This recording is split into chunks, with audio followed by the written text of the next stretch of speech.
Hello, welcome to Samantha's math classroom in her living room. I may not have a printer at home, but I have a whiteboard, so we're going to make this work.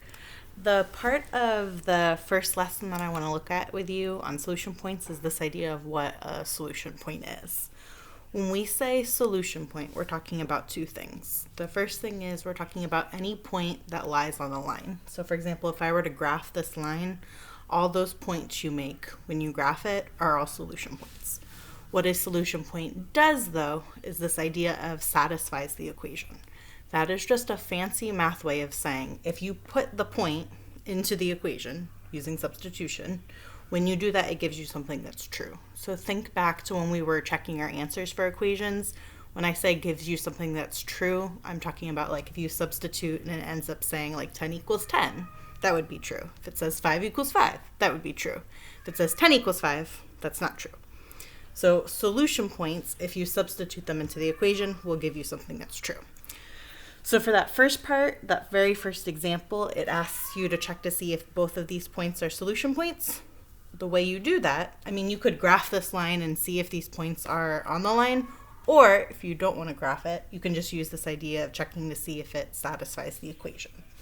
So in order to do that, I'm going to take my equation and I'm going to substitute this point into it. So instead of y equals, this is, oh no,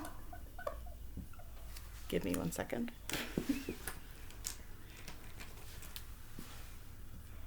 There we go. Instead of x, I'm going to use 2. Instead of y, I'm going to use 3. So it'll say 3 equals 2 times 2 minus 1. And then we just have to do the math to see, is it true? So it would say 3 equals 2 times 2, which is 4, minus 1. So 3 equals 3. That is true. So that would mean this first point here, the point 2, 3, is a solution point. So I'm just going to say like, yes, it is a solution point. You do that for this other equation. Instead of y equals, this time it would be 5 equals 2 times x, which is 1 minus 1. So we get 5 equals 2 minus 1, or 5 equals 1. That is not true, so that means this point here would not be a solution point. Anytime you're trying to check to see if something's a solution point, it's just this idea of substitution. If you substitute it back into the equation, does it give you something that's true? Now I give you an example of one point that is a solution point and one point that's not a solution point. At the very bottom of the paper, there's the question, how many solution points are there for one line? It's tempting based on this to say, well, there was one that worked, so there's 1 point that's a solution point. But when you're talking about a single equation, think about how many points you make when you graph that line. There are a lot of points on that line, which means there are a lot of points that could be solution points. I just gave you one example, but there are other points. There are lots of different numbers you could put here in the equation to give you something that's true. So for a single line, like y equals 2x minus 1, there are tons of points that are solution points. In math, we don't say there's tons of points, though. There's the phrase infinitely many. Infinite is just a number so big we can't count. So when we say there are infinitely many solution points, that just means there are so many points, we can't put a number to it. There are so many solution points for this one equation. Now, why we're learning about solution points is to help us talk about something called systems of equations. Systems of equations are going to be what this whole unit is on.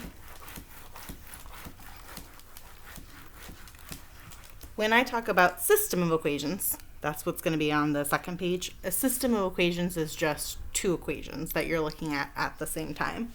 So that first example is negative 2x plus y equals negative 4.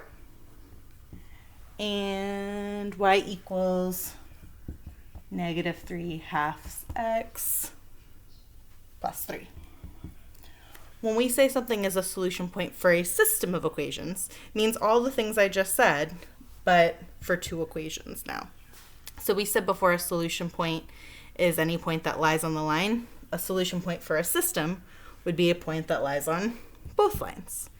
And in order to check to see if a point's a solution point, earlier we said a solution point is any point that satisfies the equation.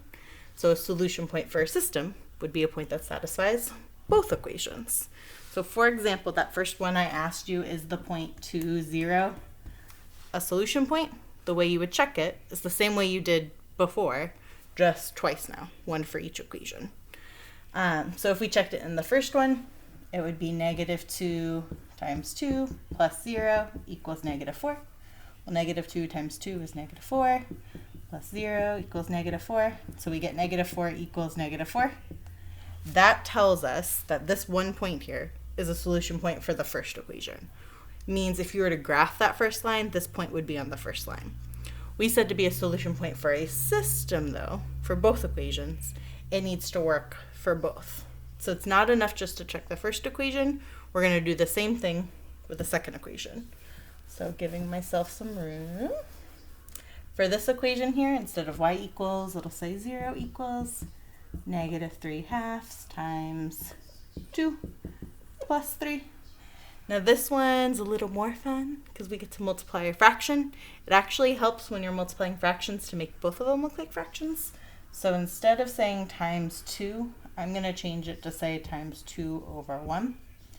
Then when you go to multiply the numbers straight across, not like an x, but going across. So -3 times 2, -6, 2 times 1, 2, plus 3. Then this right here is just a division problem. So we could divide -6 by 2 and say that equals -3.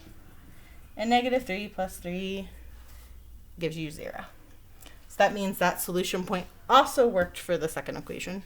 Means that point is also on the second line. And because it worked for the first one and worked for the second one, we can say this point is a solution point for the system. Now, I want you to think for a second, what if it had worked for one but not the other? What would we say? We would say it is not a solution point because in order to be a solution point, it's got to work for both equations. The rest of these problems are using that idea of checking, using substitution to see if something's a solution point or not. Now, the reason solution points are so important is because we said this whole unit is going to be on systems of equations. When you talk about a system of equations with two lines, I'm going to draw a little picture over here. If we have two different lines there, solution points are the points that lie on both lines. If you look at these two lines here, how many points are on both lines? Both lines at the same time. So, for example, this point here is on one line, but not the other. This point here is on one line, but not the other. This point here isn't on either lines. So how many points are on both lines? For this drawing I did, just 1 point. So when we talk about solution points, it's really important when we start talking about systems of equations, because when you're looking at systems of equations, it's not infinitely many solution points. Lots of times it's just finding that one solution point. So for this system I gave you, this point was the solution point. It also happens to be the only solution point. That leads us nicely into what the upcoming lessons are going to be about, is finding that one point. For now, though, in this lesson, all we're doing is checking to see if the point I gave you is the solution point, and the way you do that is using substitution. I hope you feel confident in the rest of the questions in these notes and on the homework. Remember, you can always call, text, email me or Denise if you have any other questions on the practice problems in the notes or some of the other examples we did. I miss you all. Goodbye.